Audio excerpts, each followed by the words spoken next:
रामनवमी के अवसर पर बिहार बंगाल हिंसा होने व दिल्ली में जहांगीरपुरी में शोभा यात्रा को पुलिस द्वारा रोकने और साथ ही एनसीईआरटी के पाठ्यक्रम में हुए बदलाव को लेकर विश्व हिंदू परिषद के अखिल भारतीय प्रसार प्रमुख विजय शंकर तिवारी जी से हमारे संवाददाता दीपक खामरा ने खास बातचीत की। उन्होंने क्या कुछ कहा, हम आपको वो सुनाते हैं। हमारे साथ विश्व हिंदू परिषद से अखिल भारतीय प्रचार प्रसार प्रमुख विजय शंकर तिवारी जी है। सर, रामनवमी के अवसर पर आपने देखा होगा, बंगाल की बात करें, बिहार की बात करें और भी कई राज्यों में जो रामनवमी के अवसर पर कई घटनाएं घटित हुई है हिंदू के ऊपर। सर, ये सीधा सीधा आक्रामक हुआ है। क्योंकि इस बार भी रामनवमी के अवसर पर जो शोभा यात्रा निकली उनमें हमले हुए और सुनियोजित हमले हुए। पिछले वर्ष लगभग 56 स्थान देश के ऐसे थे जहाँ पर हमले हुए थे। बोतलें चली थी, पत्थर चले थे, लाठी चले थे, डंडे चले थे, यहाँ तक कि दिल्ली में तो गोलियां भी चली थी। और तब ये कहा गया था, राजस्थान जैसी सरकार के पुलिस वालों ने कहा था कि ये अभद्र नारे लगा रहे थे जिसके कारण हुआ। और इस बार भी बंगाल में, ईश्वरपुर में, इस्लामपुर में, हावड़ा में ऐसे जगह वहाँ घटनाएं घटी और ऐसी घटनाएं घटी हैं कि हिंदुओं के ऊपर सुनियोजित प्रहार, सुनियोजित आक्रमण ये वहाँ हुए हैं, जैसे पहले योजना बना करके जैसे किया गया हो।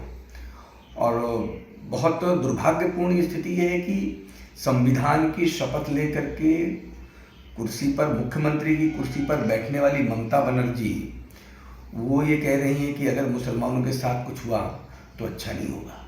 और दूसरा प्रश्न ये करते हैं कि मुहर्रम के समय ही रथ यात्राएं क्यों?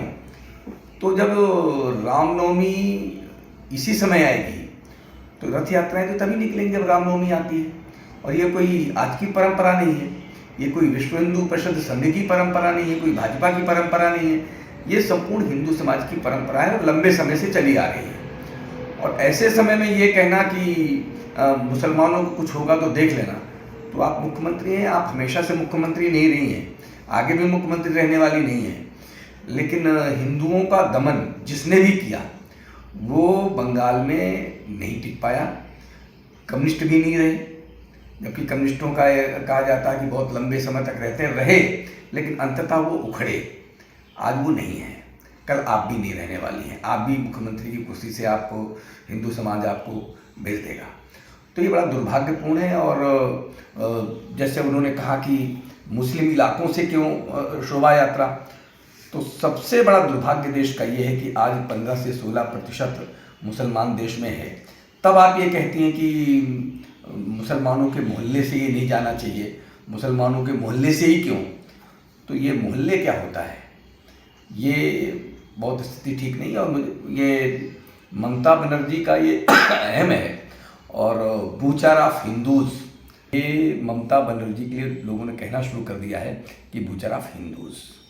सर, बिहार के उप मुख्यमंत्री तेजस्वी यादव कह रहे हैं कि संघियों की पहचान की जा रही है, यानी सीधा वो आरोप लगा रहे हैं कि इस घटना को लेकर संघ की विचारधारा के लोगों ने पहले ये शुरू किया है।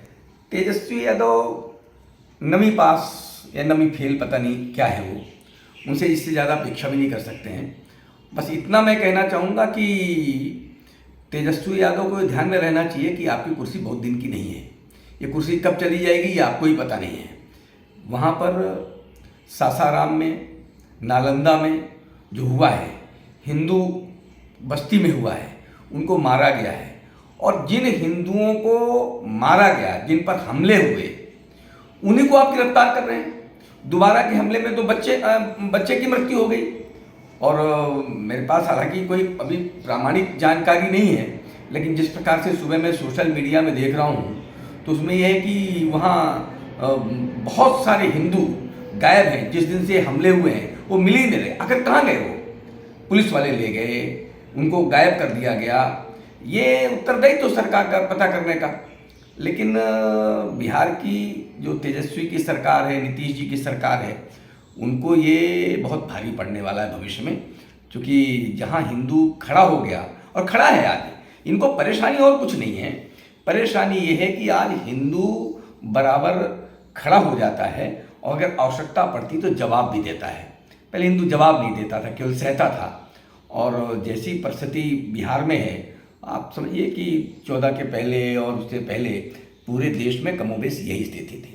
हमले तो महाराष्ट्र में भी हुए हैं, हमले तो उत्तर प्रदेश लखनऊ में भी मुझे लगता है हुआ है, हमले तो गुजरात में भी हुए हैं, लेकिन वह बढ़ क्यों नहीं पाया? इसलिए नहीं बढ़ पाए कि वहाँ की सरकारों ने कानून व्यवस्था को दुरुस्त रखते हुए बहुत कड़ी हिदायत दी और ये हमले रोके। लेकिन बंगाल में और बिहार में सरकारों की सह से ये हमले हुए, ऐसा लोगों को समझ में सीधे सीधे आ रहा है।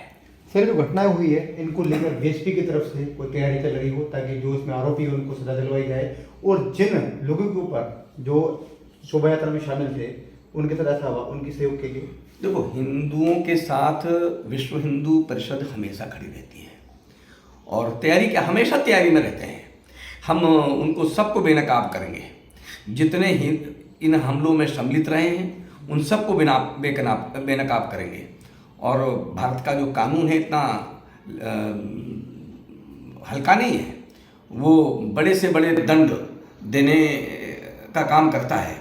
जिस परिवार के लिए अभी तक लोग कहते थे लोग हाथ नहीं डाल सकते हैं, सूरत की न्यायालय ने उनको भी 2 साल की सजा सुना दी है। तो ये लोग बहुत छोटे लोग हैं उनके आगे, ये लोग अपने को बहुत फर्राकार न समझें। ये इनका भी, अगर ये गलत करेंगे तो नंबर इनका भी आएगा। भारत का जो न्यायालय है बहुत सबल है और निर्णय देना जानता है, और हम ऐसी हर कानूनी प्रक्रिया का पालन करेंगे और उसको अपनाएंगे ताकि ऐसे लोगों को सजा दिलाई जा सके।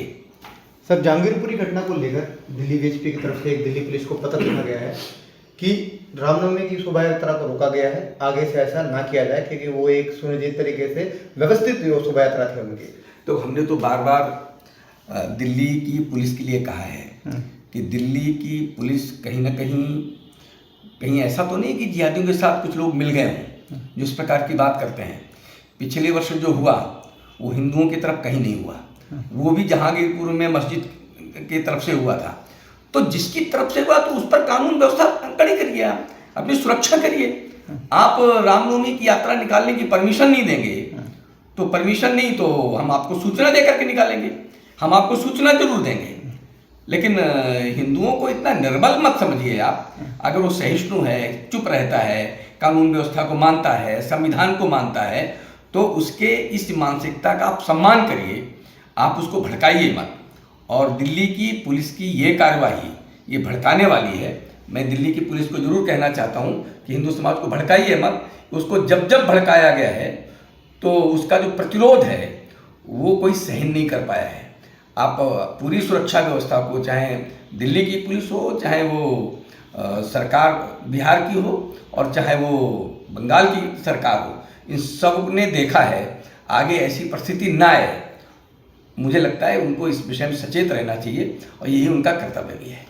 आखिरी प्रश्न करूंगा सर, एनसीईआरटी के पाठ्यक्रम से जो क्रूर आक्रांताएं थी, कुछ मुसलमानों के विषय थे, उनको हटाकर अब सरकार ने नया सिलेबस तैयार किया है। क्या लगता है कितना कारगर साबित होगा? नहीं, कारगर क्या होगा, सच्चाई लानी चाहिए। बीच में झूठा इतिहास लिखा गया। मैं जब 6वीं 7वीं में भी पढ़ता था, बहुत पहले की बात नहीं है, तब भी कहीं ना कहीं भारत का जो इतिहास है वो बिल्कुल ठीक इतिहास पढ़ाया जाता था। महाराणा प्रताप पढ़ाए जाते थे, भगवान राम की पूरी कहानी पढ़ाई जाती थी, शिवाजी का शौर्य पढ़ाया जाता था, रानी लक्ष्मीबाई का शौर्य पढ़ाया जाता था, भारत की संस्कृति पढ़ाई जाती थी, भारत का उज्ज्वल इतिहास पढ़ाया जाता था। लेकिन जब से कांग्रेस की सरकार ने सेकुलर लबादा ओढ़ा, सेकुलर संविधान में सेकुलर शब्द डाला, उसके बाद से जो कम्युनिस्ट लोग हैं जिनको न इतिहास का पता न भूगोल का पता, और अगर उनके मन में जो भावनाएं हैं वो हिंदू विरोधी, भारत विरोधी भावनाएं भरी हुई हैं, उनके अनुरूप उन्होंने जो इतिहास लिखा है वो इतिहास बदलना ही चाहिए। ये देश के हित में भी अच्छा है, क्योंकि देश का जो उज्जवल भूतकाल है वो दुनिया के सामने जाएगा तो दुनिया भी उससे प्रेरणा लेगी।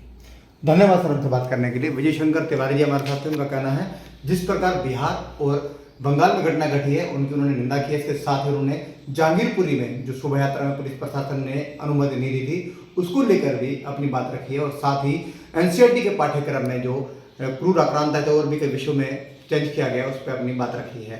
दीपक खामरा, सुदर्शन न्यूज, दिल्ली।